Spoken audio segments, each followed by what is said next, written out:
गीता जी अध्याय नंबर 7 के श्लोक नंबर 18 में गीता ज्ञानदाता कहता है, मेरी साधना भी अनुतमाम है, मेरी गति यानी ओम से मिलने वाली परम गति भी अनुतमाम गति घटिया है, क्योंकि इसमें जन्म मृत्यु समाप्त होती नहीं और फिर अगला जन्म फिर तैयार ऐसे ही ब्रह्मलोक में गए, फिर पुनरावृत्ति में, फिर जन्म मृत्यु में।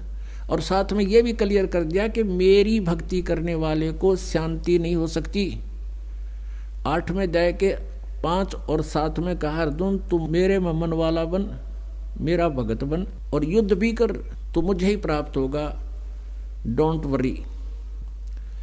अब ये स्पष्ट हो गया कि मेरी शरण में रहना तो युद्ध तो करना पड़ेगा, यानी शांति नाम की चीज नहीं।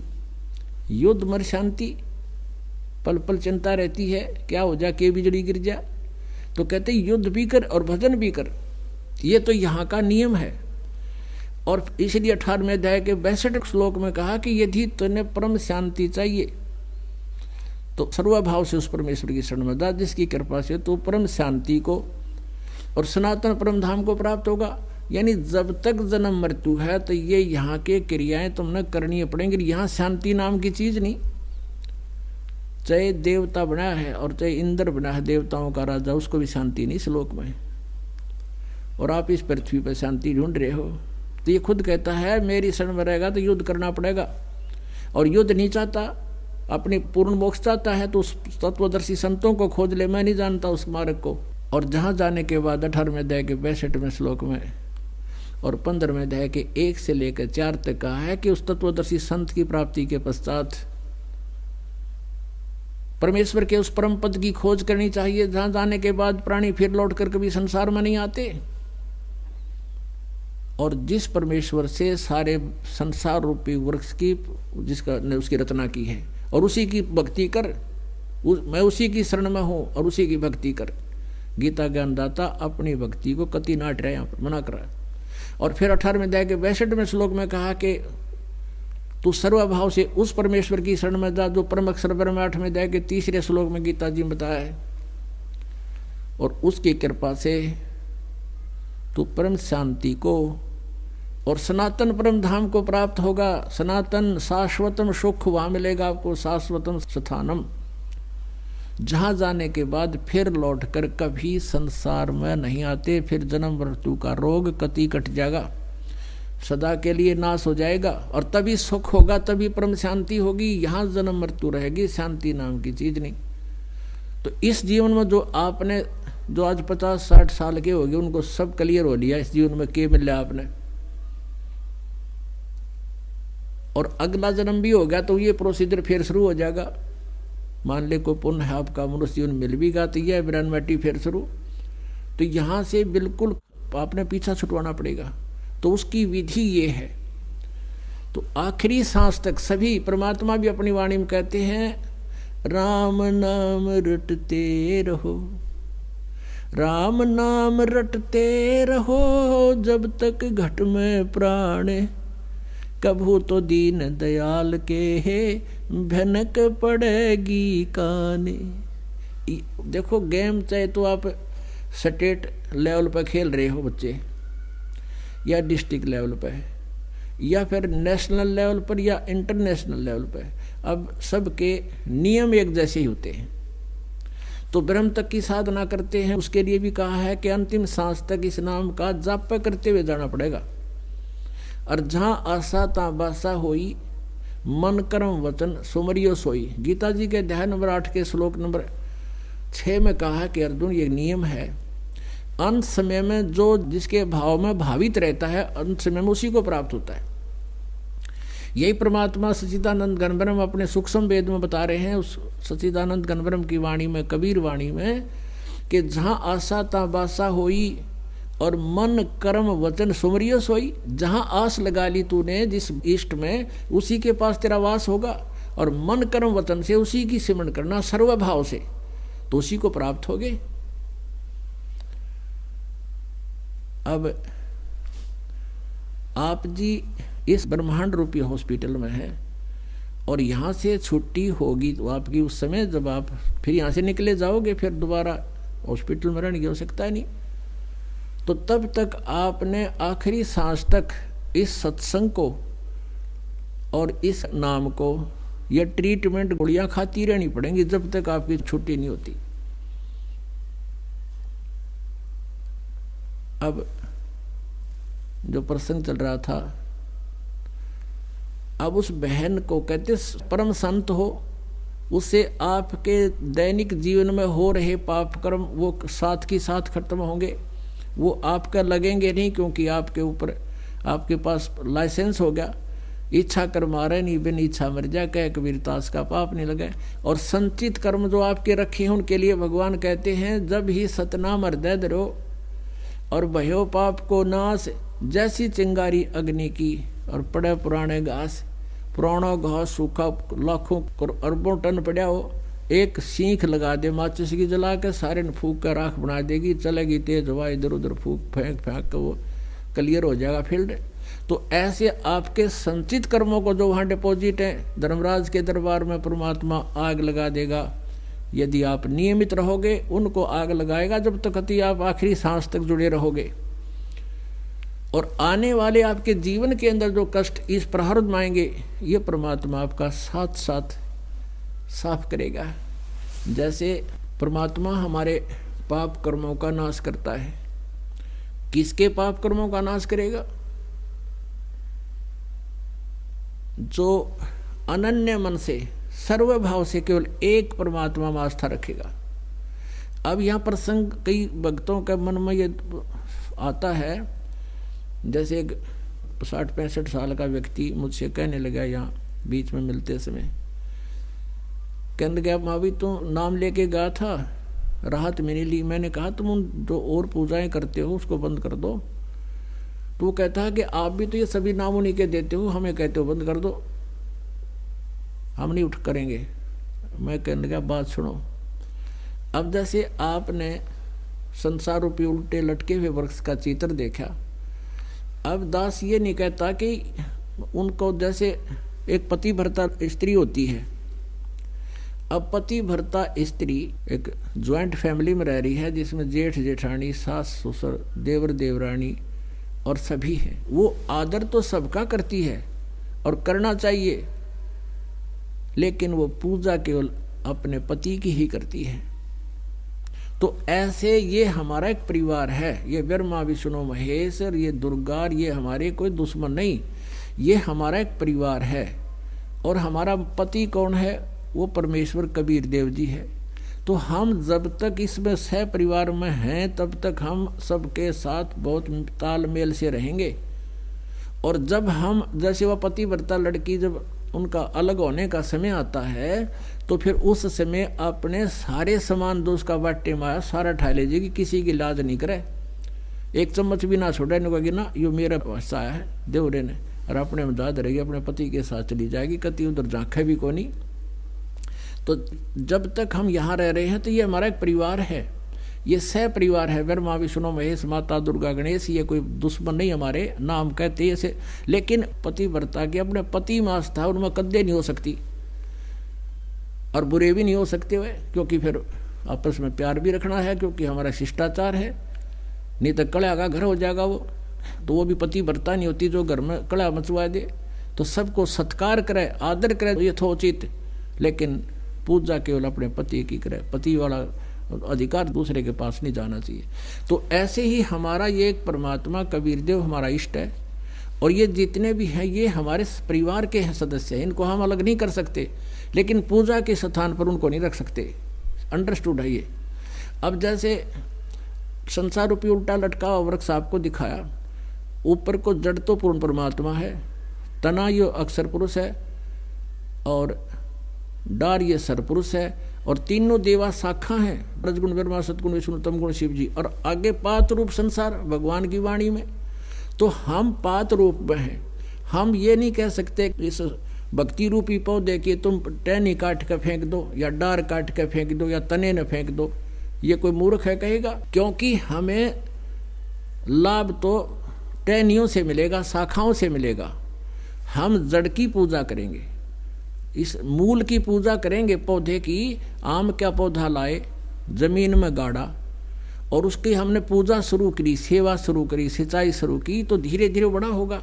और ये तीनों शाखा, रजगुण ब्रह्मा, सद्गुण विष्णु, तमगुण शिव जी, समझो शाखा हैं, तो इन शाखाएं कटे नहीं आए कहते फल लगेंगे, यही तो हमें लाभ देंगे। तो इसी प्रकार इनको काटकर फेंकने की नहीं कहते हम, लेकिन पूजा स्थल पर ये नहीं रख सकते। पूजा के स्थान पर तो मूल परमात्मा ही रखा जाएगा। यानी हमने इनकी पूजा नहीं करनी, लेकिन ये हमारे इस संसार रूपी वृक्ष के एक अभिन्न अंग है, इनको काट के नहीं फेंक सकते हम, तो इनकी पूजा नहीं करते हम। तो इसलिए जैसा भी आपको क्रिया बताया जाता है तो फोटो वहाँ नहीं रखने इनके। हमने जो पूजा दी है उस भक्ति, उस मंत्र से जाप करो। इसका दूसरा उदाहरण ये समझो कि जैसे आपने किसी का कर्ज देना हो, को बैंक का लोन ले रखा है, तो आपने अपनी मजदूरी करनी है उनकी, और वो उनका बिल भरना है, तो उससे आपका कितना लिंक है? क्या आपके दुश्मन है वो जिससे ऋण ले रखा है, उसका देना ही पड़ेगा। तो ऐसे ही जैसे आपका कनेक्शन कट गया, बिजली का, पानी का, टेलीफोन का, और ज़्यादा आपके ऊपर कर्ज हो गया, तो उसमें कोई आपका बीच बिचाड़ा करके ये करवा दे भाई इसको किस्तों पर तुम्हारा ये दे देगा, इसका सारे कनेक्शन चालू कर दो, तो फिर वो मजदूरी करके उनको आपने याद तो रखना कि उसका इतना देना, उसका इतना देना, किस्त आएगी, लेकिन वो पूजा नहीं, वो कर्तव्य है आपका, उनसे ऋण मुक्त होना ही आपने होना चाहिए। अब जैसे कोई विदेश चला गया है स्वदेश आने के लिए, वहाँ उसने कुछ कारोबार किया, उसमें कनेक्शन लिया बिजली का, पानी का, टेलीफोन का सारा, और उसके व्यवसाय ठीक ना चलने से सब कनेक्शन कट गए।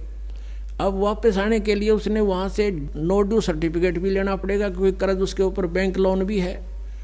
तो वहाँ कोई व्यक्ति उसको सहयोग दे दे कि भाई तू ऐसे कर, मैं तेरा गारंटर बनता हूँ, और मेरा यहाँ इनको पता है मेरे पास संपत्ति खूब है, ये तुझे आगे कनेक्शन दे देंगे, इनकी किस्त भरते रहना। तो ऐसा करके हमारा दोबारा अपना कारोबार शुरू कर देता है कोई फैक्ट्री, और फिर उनकी किस्तों में दे देता है, तो फिर उनकी ऋण मुक्त होकर के वो वहाँ से नो ड्यू सर्टिफिकेट लेकर उस देश से तब स्वदेश आ सकता है।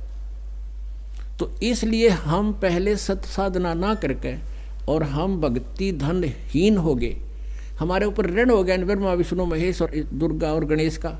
तो हमने अब इनकी ये जो पहले प्रथम मंत्र दिया जाता है आपका, इन्हीं की मजदूरी दी जाती है, ये इनके नाम नहीं है, इनकी पूजा नहीं है। और जो 3 नाम का जो मंत्र है वो पूजा नहीं, वो भी साधना ही है। लेकिन हम पूजा किसकी करें? उस परम अक्षर ब्रह्म की, क्योंकि हमने उसको पाना और वहाँ जाना है। जैसे आप जी ने आम खाना हो, आम तो आपका पूज्य है, उसके खाने के लिए क्या तरीका है? न तो कोई बता दे मंडी में है, तो मंडी मिल रहा क्यों करे? पहले मजदूरी करनी पड़ेगी, जेब में पैसे हैं 100 रुपये, और तब वहाँ जाना। तो हमने जो पैसा कमा रहे हैं, मजदूरी कर रहे हैं, वो उद्देश्य वह मजदूरी नहीं, हमें आम इष्ट बना कर रहे हैं, तो उस मजदूरी से आम मिलेगा। तो ऐसे ये जो साधना आपको दी जाती, इससे हम यहाँ से ऋण मुक्त हो गए, क्योंकि हमारे शरीर में कमल बने हुए, इन कमलों में ये भगवान विद्यमान है, ये प्रभु गणेश जी, ब्रह्मा जी और विष्णु जी, शिव जी और दुर्गा जी। तो इनके जब हम यहाँ से चलेंगे संसार छोड़ के, इनसे नो ड्यू सर्टिफिकेट लेकर ही हम त्रिकुटी पर जा सकते हैं। जो त्रिकुटी यहाँ पर है, यहाँ तो वैसे बताई जाती है, यहाँ से यहाँ पर है वो बैक में, तो वहाँ तब जा सकेंगे जब नीचे से हम क्लियर हो लेंगे। जैसे और पंथ वाले कहते हैं हम तो सीधे त्रिकुटी पर जाएंगे, त्रिकुटी से भजन शुरू करते हैं। त्रिकुटी तो इंटरनेशनल एयरपोर्ट है, और वहाँ जाना कोई बड़का खेल है। पहले यहाँ से सारा अपना नो ड्यू सर्टिफिकेट हो, सारा जो है, फिर पासपोर्ट हो, वो भी ओरिजिनल हो, और जेब में किराया हो, तब एयरपोर्ट पर जाएंगे। त्रिकुटी कोई बरवाड़े का बस स्टैंड थोड़ा है, कोई चला पैदल भी पहुँच जाए वहाँ पर। वहाँ जाने के लिए तो ये सब साधना करनी पड़ेंगी आपको, तब वहाँ जा सकते हो। ये नकली पंथी के हमारे, तो हम तो नीचे की कोई लेना देना नहीं, ऊपर जाकर त्रिकुटी में जाते हैं, तो उनका ज्ञान देख लो, किसी त्रिकुटी है उनकी। तो कहने का भाव ये है, फिर जब हम सत साधना एक रस होकर के करेंगे परमपिता की, फिर वो कहते हैं जब हम बिल्कुल पति भर्ता पद पर आ जाएंगे, ठीक है हमारे सब आदरणीय है लेकिन पूज्य एक रहेगा, तब हम जब पति भर्ता पद पर आकर के साधना करेंगे तो परमात्मा के बारे में कहते हैं, पति भर्ता जमी पर जो जो धर है पाओ, समर्थ झाड़ू देत है ना काटा लग जावे। पति भर्ता एक परमात्मा की सत साधना करने यानी इष्ट रूप में उसको मानकर जो भक्ति कर रहा है साधक, वो पति भर्ता पद पर है। एक का साध्य सब सदा, सब साध्य सब जा, माली सींचे मूल को फले फुलागा। तो फिर उसके जीवन रूपी सफर में जितने भी पाप रूपी कांटे हैं परमात्मा आगे से आगे बुहारता चलता है कि कहीं मेरी प्यारी आत्मा को कोई कांटा ना लग जाए, कोई पाप दुखी ना कर दे। इन एडवांस आपको साफ करता चलेगा। लेकिन इस स्थिति में आओगे जब बात बनेगी। अब जैसे वो बहन थी रामो, उसका पुत्र था, अब उसको जो पुत्र के साथ ये घटना घटी उसका विश्वास और दृढ़ हो गया, सेक्रीफाइस होगी कि मेरा तो एक के जीवन का लक्ष्य था, ये बालक ये बिगड़ गया था, मालिक की दया से ये लाइन पा गया।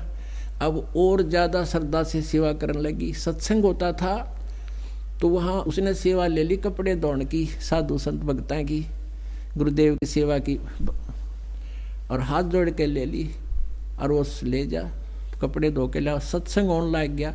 वो इस समय उसका कपड़े धोने का और सुखाने का, सर्दियों के दिन थोड़े थोड़े से, तो उसने गठड़ी बांध ली। उसने सोचा सत्संग और सुन लो, यहाँ बैठूंगी तो भगत कहेंगे बहन तू गई क्यों ना, फिर किस में सूखेंगे। वो पहले लेकर चली गई वहाँ घाट पे, और भी कई कपड़े धो रही थी दरिया के पास में बहनें। वहाँ जाकर बैठ गई। पुनः सोची थोड़ी देर सत्संग सुनाऊँ, कपड़े फिर धो लूँगी। वहाँ गठड़ी धर के कपड़े की जो मैले कपड़े थे, थोड़ी दूर पर आश्रम था, वहाँ जाकर बाहर बैठ कर सुनती रही न्यू। अब सत्संग में इतनी मगन होगी, उसको याद देना रहा 2 घंटे सत्संग चला, इतने वो 4-5 बज गए शाम के। अब उसको देखा, ये मत कपड़े नहीं धोया आज गुरुजी नाराज होंगे, या चिंता और ज़्यादा सताएगी बुरी तरह। आँखें में आंसू आ गए, कहते फिर मेरी सेवा ना छिन जा, और फिर कहेंगे तूने तो आज गुरुजी क्या पहनेंगे हैं, और काम बिगाड़ दिया। या चिंता में और ज़्यादा बुरा हाल हो गया उसका। हे भगवान या के बड़ी है। पर वहाँ पहुंची तो क्या देखा, सभी वस्त्र धोकर झाड़ियों पर सूख रहे हैं। तो उसने जाके पूछा और बहनों से, क्या ये कपड़े तुमने धो दिए मेरे, आपने धो दिए? अगर नहीं हम क्यों धोते, हमारे तो अपने ना पूरे हो लिए, आप खुद धो रही थी अभी धो के सुखा गई। तेरा दिमाग खराब है क्या, क्यों हमारा दिमाग टट रही है, तू ही तो धो रही थी अभी। उसने फिर याद आया कि तो भगवान खुद परमात्मा आए थे और मेरा रूप बना के मेरा काम करके मैं मालिक के चरणा बैठी थी। तो पुणात्माओं, पति भर्ता जमी पर दो दो दर है पाओ, समृद्ध झाड़ू देत है ना काटा लग जाओ। बोलो सतगुरुदेव।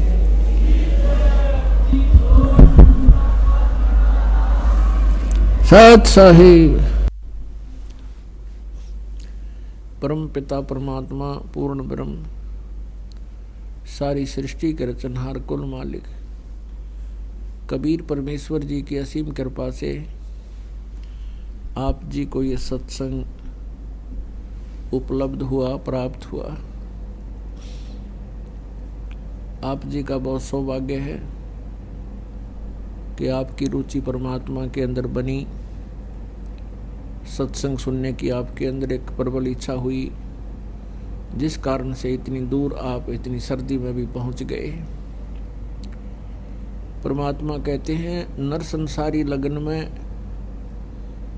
कबीर परमेश्वर जी स्वयं आते हैं और हमें यहाँ बताते हैं कि तुम कहाँ रह रहे हो। आप जी जिस क्रिया को करते हो मनुष्य जीवन पा करके, यदि सत साधना नहीं कर रहे हो तो ये क्रियाएं तो पशु पक्षी भी कर रहे हैं। फिर मनुष्य जीवन में रहने प्राणियों में अंतर क्या रहा? तो क्या बताते हैं कि तुम नर संसारी लगन में दुख सुख सह करोड़, और जो सतगुरु शरण में जितना सह उतना ही थोड़। तो क्या बताते हैं कि अपने संसारी लगन में, संसारिक धंधों में ना जाने कितने कष्ट हम उठाते हैं,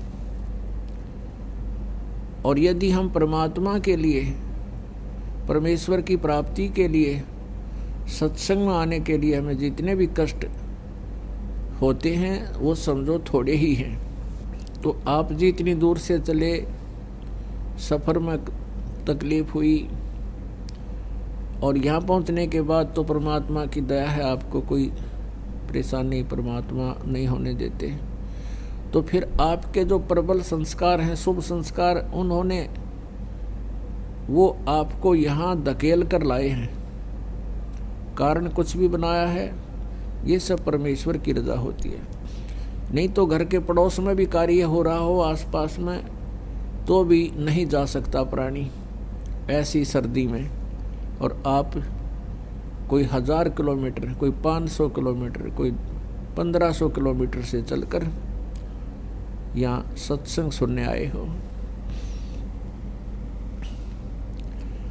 पुण्यात्माओं, आप बच्चे हो इस मार्ग में, और दास इस मार्ग से बहुत परिचित हो चुका है इस परमेश्वर से। आपके ऊपर जो रजा है इस विश्व में नहीं है, क्योंकि आपको वो मार्ग मिल गया है जिसकी तलाश में ऋषियों ने सारा जीवन खो दिया और उनको भक्ति मार्ग मिला नहीं। हजारों वर्ष साधनाएं करते रहे, घोर तप किए, परमात्मा प्राप्ति के लिए उन्होंने अपने शरीर की परवाह नहीं की, लेकिन यथार्थ मार्ग ना मिलने से वो कुमार्ग पर चलते रहे। परम संत उनको मिला नहीं, परमात्मा आए तो उन्होंने स्वीकार किया नहीं। ये दुर्भाग्य था उनका, और आपका सौभाग्य है कि आपका जन्म इस समय में है जबकि ये परमात्मा ने ये अनमोल ज्ञान का पिटारा खोल दिया। और अब आने वाली जितनी भी पीढ़ियाँ आपकी होंगी वो बहुत ही पुण्यकर्मी होंगे। उनको तो जन्म से ही भगवान की आरती मिलेगी, पैदा ही वो भगवान के गुणगान गाते गाते होंगे। उनके तो कोई शंका और संशय को रहेगा ही नहीं। उनकी किस्मत का तो अंदाजा लगाया नहीं जा सकता। और आपकी किस्मत भी अनमोल है, अद्वितीय है, बहुत पुण्यभागी प्राणी हो तुम, ये सत्कर मान लेना। पहले तो परमात्मा चाहने वाले व्यक्तियों की बहुत अभाव है, क्योंकि कोई भी कहीं जाता है किसी मंदिर या मस्जिद, गुरुद्वारे में, चर्च में या किसी संत के पास, तो वो सबसे पहले भगवान तो पीछे चाह है, पहले अपनी आवश्यकता ही पूर्ति चाहता है। कोई धन की लालच में, कोई किसी और क्रियाओं के लिए जाता है। लेकिन यहाँ आने से आपको एक सतर ये ज्ञान हो जाता है कि मनुष्य जीवन केवल परमात्मा प्राप्ति के लिए ही मिला है। और फिर जो यहाँ आप साधना करते हो, इससे आपके संसारिक सुख तो होंगे ही होंगे, लेकिन मोक्ष भी प्राप्त होगा। आपको दोनों ही लाभ मिलेंगे। अपने आत्माओं, इतनी सर्दी में, और बहुत अच्छी कभी गर्मी होती है, कभी यहाँ कोई ना मौसम अपना जोर जमाई रहता है, तो वही प्राणी यहाँ आ सकता है जो इस मार्ग से परिचित हो गया, इस ज्ञान से परिचित हो गया कि ये काम तो करना ही पड़ेगा। जैसे किसान खेती बोते हैं और रात्रि के समय नहर, हमारे इधर उत्तर प्रदेश, हरियाणा और पंजाब, कुछ राजस्थान का क्षेत्र है, हरियाणा के लगता हुआ, इनके अंदर नहरों की सिंचाई बहुत होती है। और किसान कई ऐसे होते हैं जिनका रात्रि के समय नहर के पानी का, जल का उनका टर्न आता है, नंबर आता है। अब दिसंबर और जनवरी का ये मौसम हो, जैसे अब शीतलहर चल रही है, और रात्रि के समय किसान का नहर के पानी का नंबर होता है। वो तो है ही, आज भी है, वो ऐसा आज भी कर रहे हैं। हम यहाँ भी ये चाहते हैं कि रजाई मिल जाए, कमरा बंद करके सोचते हैं हीटर लगा लें। और ऐसे समय में किसान जाता खेत में और वहाँ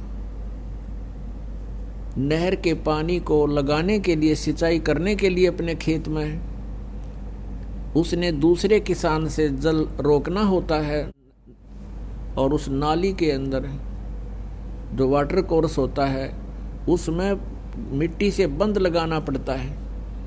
तो उस समय वो अपना कंबल भी एक तरफ रख देता है, अपने कपड़ों को गोडों घुटनों से ऊपर तक करके पजामा या धोती को, और जल के अंदर प्रवेश कर जाता है। मिट्टी खोदते खोदते वो छीटम छीट हो जाता है, भीग भी जाता है और ऊपर से शीत लहर चल रही होती है। वो परवाह नहीं करता कि तुझे निमोनिया हो जाएगा या तुझे कोई हानि हो जाएगी या रात्रि के समय कोई सर्प काट लेगा। नहीं, उसको अपना उद्देश्य दिखाई देता है कि यदि आज ये जल मैंने अपने फसल में नहीं दिया, नहीं डाला, सिंचाई नहीं की, तो मेरे बच्चे भूखे मर जाएंगे, फसल नहीं होगी। तो उस कार्य, इसे कठिन काम को वही कर सकता है जिसको पक्का दृढ़ विश्वास है कि ये काम नहीं करा तो नाश हो जाएगा, बात बिगड़ जाएगी कति। तो फिर वो परवाह नहीं करता। तो वही स्थिति आप जी की है। आपको ये पता लग गया है कि यदि इस मनुष्य जीवन में ये कार्य नहीं किया तो बात बिगड़ जाएगी, दुर्गति हो जाएगी और फिर सारा जीवन कष्ट ही कष्ट रहेंगे। कुत्ता बन गया, गली में बैठ जाता है, ऐसा मौसम, और गली में बैठा है, सारा दिन भूखा रहता है। कोई रोटी मिला, कहीं टूक मिल गया तो मिल गया, नहीं तो भूखा पड़ा रहता है और ऐसे गिंडली मिंडली मार के चक्कर काट कर बैठ जाता है और ऊपर से वर्षा होने लग जाती है।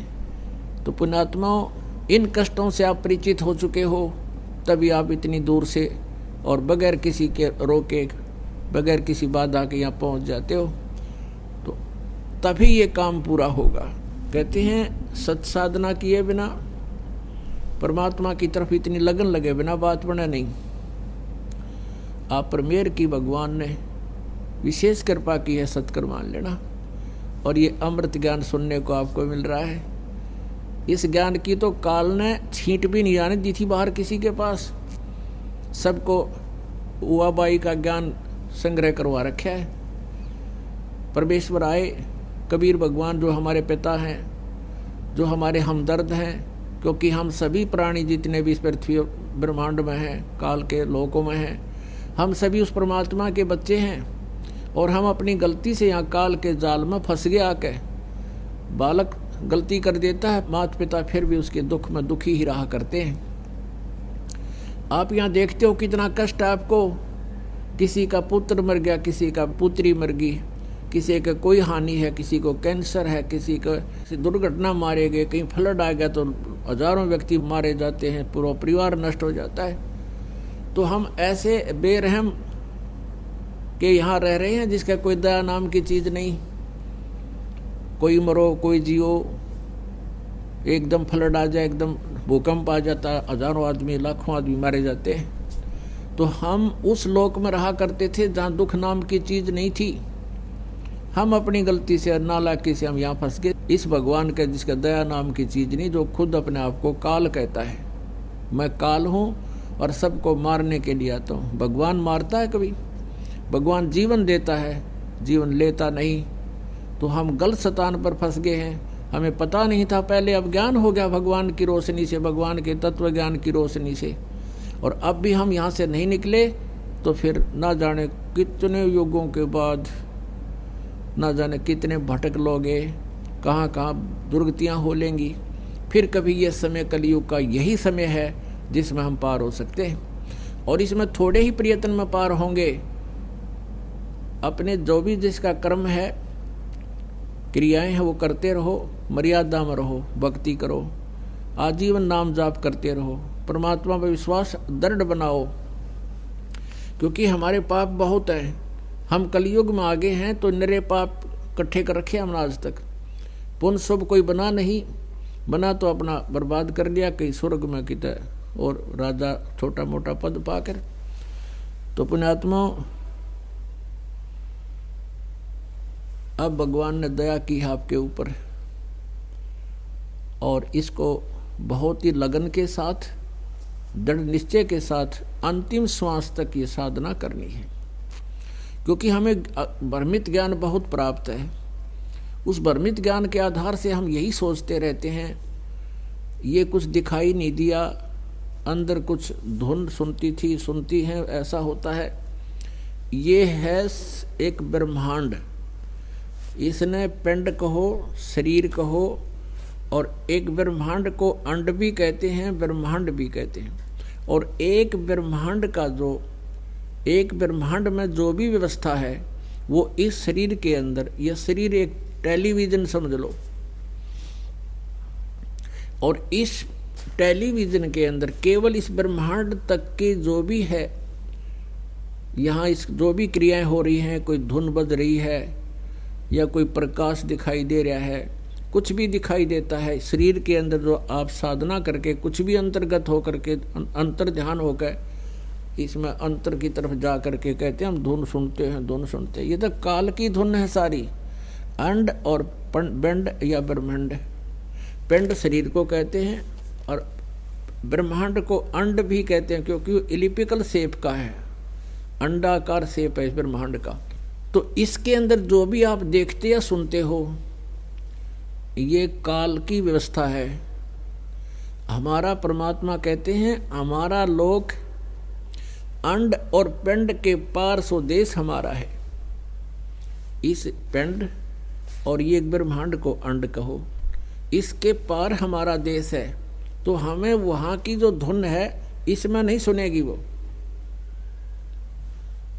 क्योंकि हमें इतना भ्रमित कर दिया है, हम उलझे रह जाते हैं। एक दूसरे से पूछते हैं आपको कुछ दिखता है, आपने कुछ दिखा है? इसमें दिखेगा तो भी काल का दिखेगा, उसको हमने देखना ही नहीं, हमें तो सतलोक जाना है। वो कैसे जाया जाएगा? राम नाम रटते रहो, राम नाम रटते रहो, जब तक घट में प्राण, कदे तो दीन दयाल के है, बनक पड़ेगी कान। इस स्थिति से हमने रहना, अंतिम सांस तक भक्ति करनी है। अब जितनी भी आप सत साधना करोगे, हमारे अंतःकरण में वो संग्रहित हो जाती है। कुछ भक्त प्रश्न किया, एक भक्त ने कि जी जैसे हम श्वास का सिमरण करते हैं और मृत्यु होने के बाद तो ये श्वास, शरीर तो यहीं रह जाएगा, तो आगे सिमरण करते हुए कैसे जाएंगे? अपने आत्मा, जैसे आप हवा भर रहे हो, उसमें टायर में हवा भर रहे हैं, साइकिल के टायर में या मोटरसाइकिल के टायर में, किसी प्रेशर से या अपने हाथ से, तो जब टायर में हवा भर जाएगी वो काम करने जोगा हो जाएगा, और फिर उसमें कितना लोड डाल के वो ठठा ले जाएगा 200 क्विंटल वजन को। तो हमने अपनी आत्मा को चार्ज करना है इस नाम से, भक्ति धन से। इसमें इतना संग्रह कर देंगे, ये शरीर तो एक ऊपर का कवर है, लेकिन इसके बिना यूं बने को नहीं, तो इसको तो हम छोड़ जाएंगे। लेकिन वो भक्ति की जो शक्ति है वह इसको ऐसे ले जाएगी ना, प्रेशर के साथ वो हमें पार करेगी। और वो आपको, आपकी भक्ति के लक्षण जो हैं आपको अपनी आंखों के सामने दिखाई देने शुरू कर देंगे कुछ दिनों में। कई भक्त आते हैं जी हमें पता नहीं काली काली टिकारी दिखती है, ऐसे यहाँ से कोई, यहाँ से इधर से कोई तार सा दिखे, कोई जाला सा दिखाई देता है, और पहले नहीं था, पहले तुम्हारे पास बीज ही नहीं था, अब बीज उग गया भक्ति का आपका। ये भक्ति की कमाई है। एक भक्त इतना डरा हुआ था, कहने लगा जी मैंने डॉक्टर से दिखाया, चेक कराया, उसने सारी चेक किया, डॉक्टर कहा भी तेरी आँख में कोई बीमारी नहीं, और कहे मुझे पता नहीं क्या ऐसे काले काले दिखने लगे। तब उसको बताया ये तेरी भक्ति का बीज उग गया, ये पौधा प्रारंभ हो गया भाई, ये तेरी भक्ति की कमाई का पैमाना है। और ये जितना तेरे अंतःकरण में जिस बीज मंत्र की जितनी कमाई होती जाए, उसी के अलग अलग लक्षण आपको दिखाई देंगे। तो पुण्यात्मा, अपना, जैसे दास ने आपको बताया है, ये मंत्र वो हैं जो महापुरुषों ने जपे, जिनको परमात्मा मिला, और जिस साधना से वो अपने सचखंड में चले गए, सतलोक चले गए। बाकी जितने भी ये बातें बनाते हैं, ऊट पटांग मंत्र देते हैं, उनसे कोई लाभ प्राणी को नहीं होगा। अब परमेश्वर हमें आकर क्या याद दिलाते हैं, मानुष जन्म दुर्लभ है, ये मिले न बारंबार, जैसे तरवल से पत्ता टूट गिरे, वो बहुरे न लगता डार। राम रटत कन्या भली, साकेट भलो न पूत, जैसे छेरी के गल में गल थनाहा, जिसमें दूध ना मूत। राम रटत कोढ़ी भलो, चू चू पड़े जो चाम, ये सुंदर शरीर किस काम का, जा मुख नाही नाम। राम रटत दारिद्र भलो, टूटी घर की छान, वो सुंदर महल किस काम के, जहाँ भक्ति नहीं भगवान। कबीर जिह्वा तो आए भली, जो रटे हरि नाम, नहीं तो काट फेंक दियो ये, मुख में भलो ना चाम। मानुष जन्म पाए कर, जो नहीं रटे हरि नाम, जैसे कुआ जल बिना फिर बनवाया क्या काम।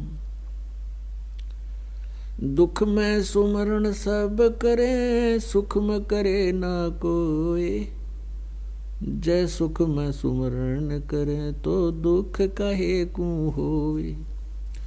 सुख में सुमरण किया नहीं, दुख में करते याद, कहें कबीरता दास की ही, कौन सुने फरियाद।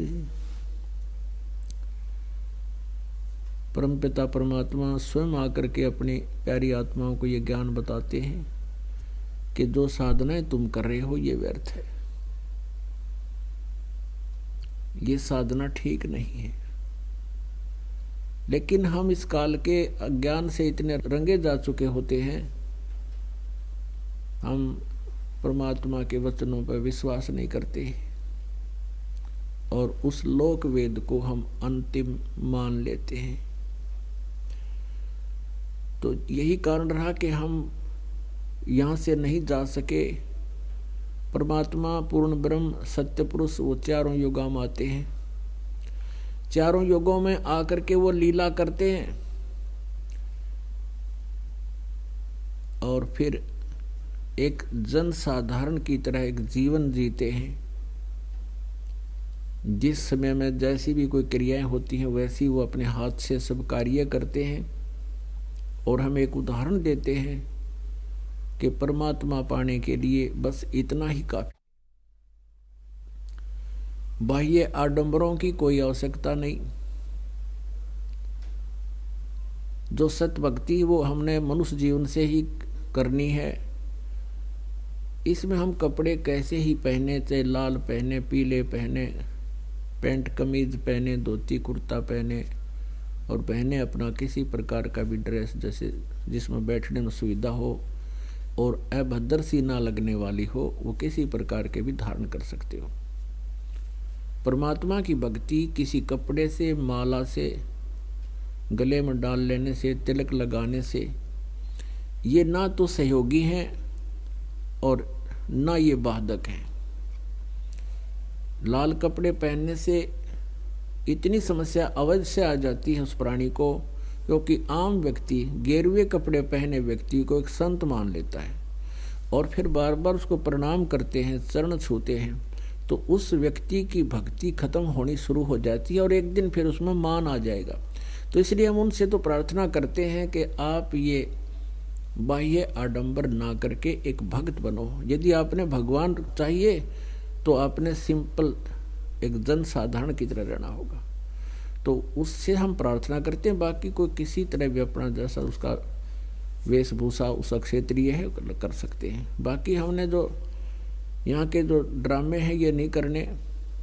ब्याह शादी में नाचना गाना, उस ब्याह विवाह के समय पता नहीं के सिर उठे है, सबके कपड़े नए नए हैं, फिर मेहंदी लावें कि तो दारू पीवें डांस करें क्या के ऊपर, किस लिए? ये हमारी आत्मा से हट जाएगा एक दिन कि यहाँ तो हम ये गलत कर रहे हैं। इसे गंदे लोक में नाचें गाँव बकवाद करें, यहाँ तो टाइम पास करना चाहिए जिसको ज्ञान हो गया। जैसे विवाह के समय बहुत सी ऐसी घटनाएं घटती हैं, लेकिन बाकी वाले कतई नहीं डरते क्योंकि उनको ज्ञान नहीं है। ज्ञान से डर लगता है। जैसे छोटा बालक होता है कोई, और वो कहीं पर सर्प भी होना, सर्प को भी पकड़ लेगा जाकर और उसको डस जाता है, उसकी मृत्यु हो जाती। और जब बच्चा बड़ा हो जाता है उसको ज्ञान हो जाता है कि सर्प बहुत विषैला जानवर है और इससे निकट नहीं जाना चाहिए, इसके डसने से मर जाता है, तो उसके निकट नहीं जाता, फिर दूर से भाग जाता है, औरों को बताता है कि उधर सांप है, सर्प है, वो देखो सामने जा रहा है, उधर ना जाना। तो आप भी बचता है, औरों को भी जिंदगी को बचाता है। तो इसी प्रकार जब आपको ज्ञान हो जाएगा कि ये नाचने गाने और विवाह के समय ये बेमतलब के खर्चे करने, ये हमारे लिए एक बहुत बड़ा सिरदर्द बना हुआ है। और इसी कारण से हमने बेटियों को अपने ऊपर बोझ मान लिया। हम सबसे पहले भक्ति करने के लिए हमने जो ये बेमतलब के खर्चे सिर पर रख कर बोझ मर रहे हैं, ये हटाने पड़ेंगे। हमने भक्त बनना पड़ेगा। भक्तों में ये सोच ले नहीं होते, आत्मा अपने आप इनको धिक्कार देगी, एक दिन ऐसा समय आएगा। अब एक समय देखा कि ब्याह हुआ, शामनत नाच कूद रहे थे, लड़के की जो अगले दिन बारात जानी थी, और अगले दिन वो दुर्घटनाग्रस्त हो गया, दुल्हा भी और साथ में 7 और मर गए, 8 मर गए एक का एक्सीडेंट में, वो दुल्हा और बराती। अब पहले दिन तो नाच रहे थे, माच रहे थे, और अगले दिन टक्कर मार रहे हैं, रो रहे हैं, हाहाकार मच गया। तो यहाँ संत बताते हैं कि नानक साहब जी ने से किसी ने पूछा कि हे भगवान, आप कभी खुश दिखाई नहीं देते, आप तो ऐसे रहते हो जैसे आपका कुछ खोया हुआ है। तब उन्होंने बताया, भाई ना जाने काल की कर डारे, और किस विध ढल जा पासावे, और जिनाते सरते मौत खुड़क दी, उन्होंने केड़ा हंसावे। हमें तो अपनी मौत दिखाई दे कि ना जाने कब बिजली गिर जाए। फिर उनसे पूछा कि हे प्रभु, हे महात्मा जी, क्या आप सदा ऐसे ही रहते हो? वो कहते हैं, फिर बताते हैं कि साध मिले साढ़े शादी होंगी, और विछड़ जा दिलगिरी वे, अखदे नानक सुनो जिहाना मुश्किल हाल फकीरी वे। अब नानक साहब जी को परमात्मा मिले थे, पूर्ण ब्रह्म सत्य पुरुष कबीर देव जी, कबीर साहब हक्का कबीर, उनको सचखंड लेकर गए थे उनकी आत्मा को। सचखंड में जाकर के जो परमात्मा की वो झांकी देखी, नजारा देखा, और उससे पहले नानक साहब जी ब्रजलाल पांडे से गीता पढ़ा करते थे। ये हिंदू धर्म में जन्मे थे, जिस कारण से ये श्री कृष्ण और भगवान विष्णु पर पूरे आश्रित थे, इन्हीं को प्रभु मानते थे। तब परमेश्वर इनको साथ लेकर गए, प्यारी आत्मा को सब ब्रह्मांड दिखाए, ब्रह्मा विष्णु महेश की स्थिति दिखाई, इससे पार अंड और पिंड के पार ले जाकर के सचखंड दिखाया। और वहां परमात्मा ने बताया कि मैं बनारस में रहता हूँ, काशी में धानक रूप दुल्हा रूप में कार्य करता हूँ, और सतनाम से मोक्ष होगा भक्त, और वहां सतनाम मिलेगा, बनारस में आ जा, काशी में।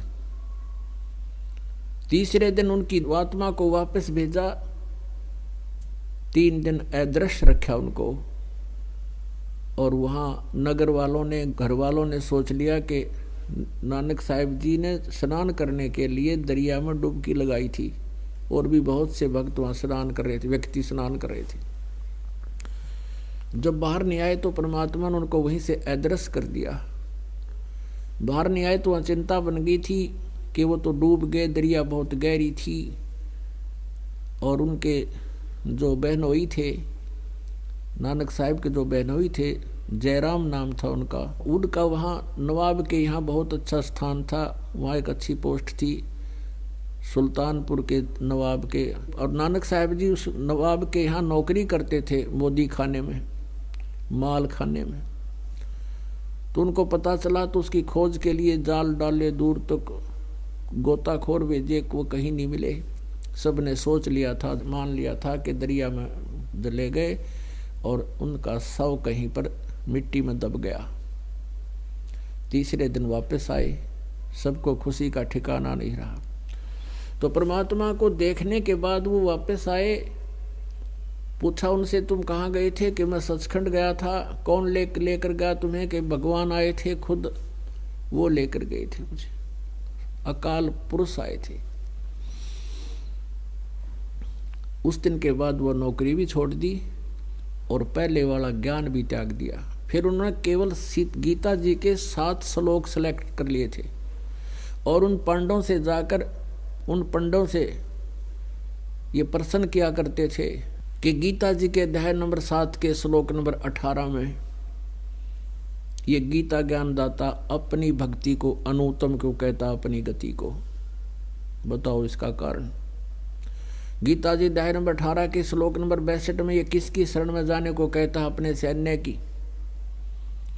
तो वो सट्टे मारते थे, वो अपने बारे में कह रहे, अपने बारे में कह रहे। नहीं, अपने बारे में तो ये 7 में अध्याय के 5 और 7 में कह रहे हैं, और 8, 9, 10 में ये किसी अन्य परमेश्वर के बारे में कह रहा है। किसी को ज्ञान नहीं था। उसके बाद नानक साहिब जी के कुछ शिष्य हुए, उनको समझाने लगा। कुछ एक व्यक्तियों ने बहुत अच्छी तरह उनके ज्ञान को सुना, क्योंकि हिंदू धर्म में जन्मे थे। उस समय बहुत अशिक्षित समय था, अशिक्षित जनता थी, और ये ब्राह्मण वर्ग जो विशेषकर जो गुरु पद पर थे, उन्होंने नानक साहिब जी के बारे में बहुत कुछ अनाप शनाप अफवाहें फैलवा दी कि तो हिंदू धर्म का विरोध करता है, ये बुराई करता है। खुद उनके पिताजी ने भी उनका बहुत विरोध किया था, लेकिन जिन्होंने आँखों देख लिया भगवान, वो किसी की सुना नहीं करते। उनके बहुत से शिष्य हो गए थे, और वो भी फिर ये 2 सतनाम का जाप करते थे, जिसमें 2 अक्षर हैं, 2 अक्षर हैं, जिसमें एक ओम है, एक तत् गुप्त है, वो दास बताएगा। तो उनके शिष्य हो गए थे, वो आते रहते थे उनके पास, क्योंकि 10-12 वर्ष तो खुद उन्होंने देश विदेश में जाकर के प्रचार किया भगवान का। फिर परमेश्वर उन्हें मिले कि अब कोई नहीं सुनेगा आपकी, आप बैठ जाओ, भक्ति करो अपने घर पे रह के। तो नानक साहब जी वापस अपने घर चले गए और 16 वर्ष तक अपनी खेती करी, जैसा भी क्रिया वो करते थे खेती वाली। और वहाँ आने वाले भक्तों को भी एक दिन फिक्स कर रखा था, उस दिन सत्संग सुनाते थे, अपने ही यहाँ से भंडारा करते थे उन सबको। और फिर वो कहते हैं कि साध मिले साड़ी शादी होंदी और विछड़ जा दिलगिरी वे, अखदे नानक सुनो जहाना मुश्किल हाल फकीरी वे। कि जो मेरे शिष्य भक्त, ये साधु संत आत्मा जब यहाँ आते हैं, हमारे यहाँ सत्संग होता है, तो मेरी खुशी का कोई ठिकाना नहीं रहता। और जब ये यहाँ से बिछुड़ते हैं, जाते हैं अपने अपने क्षेत्र में, अपने घरों में, तो मुझे चिंता लग जाती है कि कहीं कोई काल का दूत इन प्यारी आत्माओं को भ्रमित ना कर दे। और जब तुम ऐसे एज इट इज वापस आ जाते हो, तो मेरी खुशी का ठिकाना नहीं रहता कि मेरी फसल में कोई कीड़ा लगा नहीं, ये सब ठीक ठाक है। साध मिले साड़ी शादी होंदी, बिछड़ जा दिलगिरी वे, अकदे नानक सुनो जिहाना मुश्किल हाल फकीरी वे। तो पुणात्माओं, इस गंदे लोक में हम किस चीज़ के ऊपर खुशी मनावा? 1 सेकंड का भरोसा नहीं कि बिजली गिर जाए यहाँ पर। और फिर हम इतना नशा कर रखा है इस काल ने हमारे ऊपर, बस की बात नहीं जीव के। कबीर ये माया अटपटी सब गट आन अड़ी, और किस किसी ने समझाऊं यो कुआ भांग पड़ी। प्रत्येक व्यक्ति के अंदर ऐसा ज्ञान ठोक दिया, एक एक को समझाने के लिए बहुत समय लग जाता है। एक पुस्तक दास ने बनाकर समाज में वितरित करवाई है कि ताकि इनकी आंखें खुल जाएं भगवान के बच्चों की और पहचाने परमात्मा को। उसको भी पढ़ पढ़ कर कोई 6 महीने कोई 1 साल लगा रहता है, और तब उसकी अज्ञान के पर्दे हटते हैं, इतना अज्ञान भर दिया। कुछ पुण्यात्मा है वो तुरंत ही समझ जाती हैं, क्योंकि आज शिक्षित समाज है और दूसरे संतों के पास जो भ्रम भटक चुके हैं उनके ज्ञान से वो परिचित हैं, वो शीघ्र समझ रहे हैं और बहुत ही शीघ्र आ रहे हैं। तो जितना भी जो देर से यहाँ आएगा उतना ही पछताएगा, ये सत्कर मान लेना। एक दिन पूरे विश्व में ये ज्ञान स्वीकार करना पड़ेगा, क्योंकि ये प्रमाणित एथेंटिक मार्ग है। हम एक परमात्मा की संतान है, पृथ्वी पर हम अलग नहीं है, कोई धर्म हमारा न्यारा नहीं है। जीव हमारी जाति है, मानव धर्म हमारा हिंदू मुस्लिम सिख ईसाई कोई धर्म नहीं है न्यारा। हम एक परमात्मा की संतान है। वो परमात्मा अब हमें मिल गया है, उसके पाने की विधि उन्हीं के बताई हुई, और जिन महापुरुषों ने उस विधि से अपना प्रैक्टिकल किया उनके भी वही वाणी वही ज्ञान हमारे पास उपलब्ध है।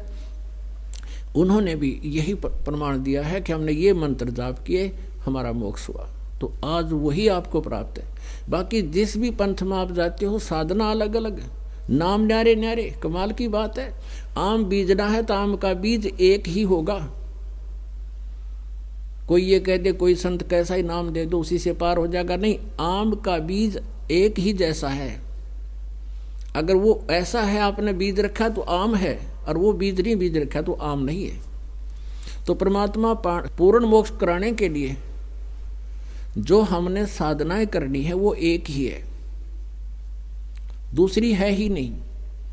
अब हमने इस मानव शरीर में परमात्मा मिलेगा, और इसमें हम कहाँ हैं, इसमें से हमने बाहर निकलना इस चक्रव्यूह से।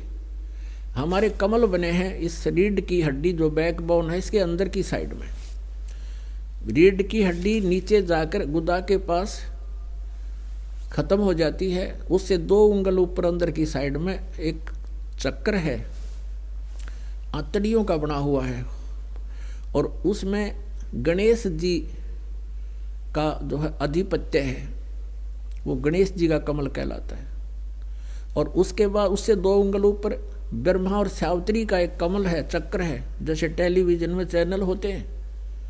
उससे आगे नाभि के पीछे, ये नाभि जो आपको दिखाई देती है इसके बैक साइड में और बैकबोन के अंदर साइड में, रीढ़ की हड्डी के अंदरली साइड में, यहाँ एक चक्र है जिसमें विष्णु और लक्ष्मी जी का अधिकार है। का उसके मतलब ये समझो कि जैसे वो चैनल है उनका, कि भगवान विष्णु जी के लोक में क्या क्रियाएं हो रही हैं, कैसा वहाँ पर चल रहा है, तो आप उस टेलीविजन के चैनल की तरह उसको ऑन करके यहाँ देख सकते हो। और फिर हृदय कमल, ये दोनों सतनों के बीच में, यहाँ इस स्थान पर बैक बोन के अंदर की साइड में, यहाँ शिव और पार्वती जी का एक चैनल है, चक्र है। और यहाँ कंठ कमल में है, ये जो स्थान है इसके बैक में जहाँ रीढ़ की हड्डी थोड़ी बैंड होती है, इससे पहले थोड़ा सा यहाँ दुर्गा का चैनल है। और फिर ऊपर आते हम त्रिकुटी में, यहाँ एक कॉमन प्लेटफार्म है। यहाँ पर जैसे इंटरनेशनल एयरपोर्ट समझो, इस पे पूर्ण परमात्मा का भी वहाँ एक अलग से राजदूत की तरह एक अलग स्थान है। और फिर उससे न्यारा वहाँ पर रास्ते अलग अलग हो जाते हैं, और एक रास्ता जो है वो काल ब्रह्म की तरफ जाता है, जिसका सहस्रार कमल है। जैसे चोटी जो रखते थे ना हिंदू लोग, ये चोटी का उद्देश्य ये होता था कि यहाँ वो इस ज्योत निरंजन सर्वपुरुष का कमल है, वो टेलीविजन की तरह चैनल है।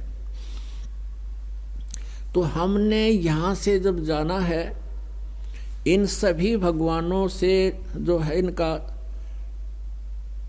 इनसे हमने सर्टिफिकेट लेना पड़ेगा कि तुम जा सकते हो। पहले हमारा मूल कमल जो है वो सबसे पहले वहाँ पहुँचेंगे। तो गणेश जी का जो हम भक्ति आपको दी है, इनका साधना दी है, एक मजदूरी दी है आपको। अब ये समझ लो कि उस साधना से आपके ऊपर जो भी न जाने कितने जन्म जन्मांतराओं के आपके यहाँ वो पाप संग्रहित हैं, और हमारे ऊपर ऋण है इन महापुरुषों का, तो वहाँ आप का जो चैनल है वो जब आप यहाँ से चलोगे तो आपको वो बाधा नहीं मिलेगी। वहाँ से परमात्मा जाएंगे इस दास के रूप में आपके साथ होंगे, आपका अकाउंट सारा करवा के और पहले से आपका रास्ता मार्ग क्लियर कराए पाओगे और चलो आगे को। आपको फिर त्रिकुटी तक कोई बाधा नहीं होगी। त्रिकुटी में आप तभी आ सकते हो जब आप नीचे के सभी अकाउंट क्लियर करके आओगे, नीक त्रिकुटी में नहीं जा सकते। बेसिक बात बनाओ। तो कहने का भाव ये है कि हमने जब परमात्मा पाना है तो यहाँ ऐसे ये क्रिया करनी है। तो ये मंत्र जो आपको दिए जाते हैं, इन मंत्रों का जाप करके आपने ऋण मुक्त होना है, बस इतनी सी बात समझ लो। फिर त्रिकुटी पर पहुंचेंगे, वहाँ परमेश्वर मिलेंगे आपको इस दास के रूप में, और वहाँ आपको आप जैसे गुरुजी को देखकर एक भावना बनी हुई है और ऐसी अंतिम सांस तक दृढ़ हो, घटे नहीं। गुरुजी दिखें, एक कसक न्यारी हो, दर्शन करूं, कहाँ से खड़े हैं, क्या कहाँ बैठे हैं, क्या कर रहे हैं, तो ऐसी आपकी तरफ वहाँ बनी रहेगी। क्योंकि यहाँ की रिहर्सल करवाई जा रही है कि जैसा आपका भाव इस दास के प्रति यहाँ बनेगा, ऐसा ही आपका फिर मृत्यु के उपरांत वैसा ही भाव में भावित रहोगे। तो वहाँ जाओगे, गुरुजी दिखेंगे, परमात्मा दिखाई देंगे इस दास के रूप में आपको, तो आप देखते ही वहाँ दौड़े जाओगे, गुरुजी वो खड़े सब वहाँ इकट्ठे हो जाएंगे जो उस दिन गए होंगे यहाँ से, चाहे 10 हो, 20 हो, 50 हो, तो वहाँ खड़े होंगे। तो वहाँ जाओगे, प्रणाम करोगे, बैठ जाओगे। फिर परमात्मा आपको लेकर जाएगा इस धर्मराज के दरबार में कि हमारा अकाउंट क्लियर कर इनका सबका। तो वो जो सतनाम का जो जाप है आपको 7 नाम तो पहले दिए जाते हैं, 5 नाम तो ये इन यहाँ के भगवानों से हमने अपना ऋण मुक्त होना है, इनकी कमाई करके इनका कर्जे से मुक्त होना है, या कमाई इनको दे देंगे हम, ये हमें छोड़ देंगे। और जो 2 मंत्र हैं इसमें फर्स्ट एंड लास्ट 7 मंत्रों में ये परमात्मा की भक्ति पैरेलल करवाई जा रही है आपकी। ऐसा हो जाता है कई बार, क्योंकि ये साधना कर प्रथम मंत्र मिला है और किसी कारण से मृत्यु हो जाती है तो उस प्राणी का मनुष्य जीवन तुरंत मिल जाता है उसको, तुरंत 1 साल के अंदर अंदर मनुष्य जीवन पाओगा वो, ये गारंटीड बात है। अगर इस नाम को लेकर भी और नाम लेने के घंटे बाद भी डेथ हो जाती है तो भी मनुष्य जीवन मिलेगा। इतना जबरदस्त मंत्र है भगवान का प्रथम मंत्र। फिर जो 2 मंत्र का जाप है, सतनाम जो है, इसमें एक ओम मंत्र है। कई भक्त भ्रमित हो जाते हैं, कहते हैं जी ये मंत्र तो उन 5 नामों में भी है, और फिर दूसरे का पता चलता तब भी कहते हैं ये उनमें भी है। पुण्यात्माओं, एक जड़ी होती है, उस जड़ी को 5-7 जड़ियों में मिला दिया जाए तो उसका गुण अलग होता है, और उनका 2 अलग से, और उसकी विधि खाने की अलग हो, बनाने की, तो उसका गुण अलग होता है, वो अलग अफेक्ट करती है। तो ये मंत्र है, इनको ऐसे यूज करेंगे तो ये लाभ देंगे, और ऐसे उनका प्रयोग करेंगे तो वो ये लाभ देगा। इतना समझना, भ्रमित ना होना, क्योंकि ज्ञान हमारे को था नहीं, अब ये ज्ञान मिला है तो अब हम वकील बन जाते हैं। अब यहाँ वकालत नहीं चलेगी आपकी, आपका समर्पण चलेगा।